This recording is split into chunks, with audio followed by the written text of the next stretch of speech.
اسلام آباد میں پی ٹی آئی کے مرکزی سیکریٹریٹ پر پولیس نے چھاپا مار کر ریکارڈ اور لیپ ٹاپ ضبط کر لیے۔ تحریک انصاف کے ترجمان رؤف حسن کو بھی گرفتار کر لیا گیا۔ ترجمان وزارت داخلہ کا کہنا ہے کہ ڈیجیٹل مواد کی روشنی میں چھاپا مارا گیا، جبکہ رہنما پی ٹی آئی عمر ایوب نے بتایا کہ چھاپا مارنا بہانہ تھا، اصل مقصد ارکان اسمبلی کے بیان حلفی ہتھیانہ تھا۔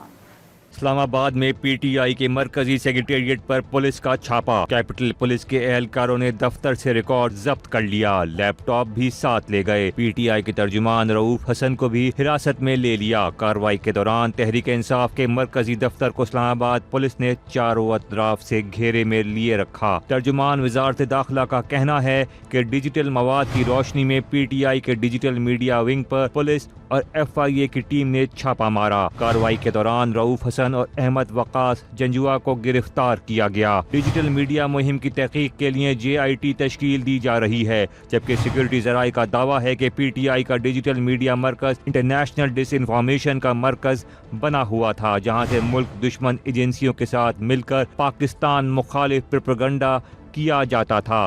Chairman P T I barrister Gohar نے پی ٹی آئی سیکریٹریٹ پر چھاپے کی مذمت کرتے ہوئے اسے بلا جواز قرار دیا، جبکہ عمر ایوب نے دعویٰ کیا کہ چھاپا ارکان اسمبلی کے بیان حلفی ہتھیانے کا بہانہ تھا۔ ایفیڈیوٹ نشانہ تھا، ریڈ بہانہ تھا۔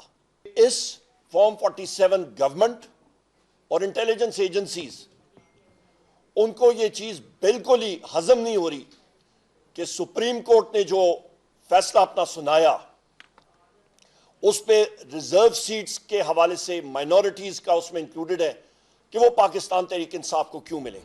قائد حزب اختلاف سینٹ شبلی فراز اور مشیر اطلاعات خیبر پختونخوا بیرسٹر سیف نے بھی چھاپے کی پرزور الفاظ میں مذمت کی۔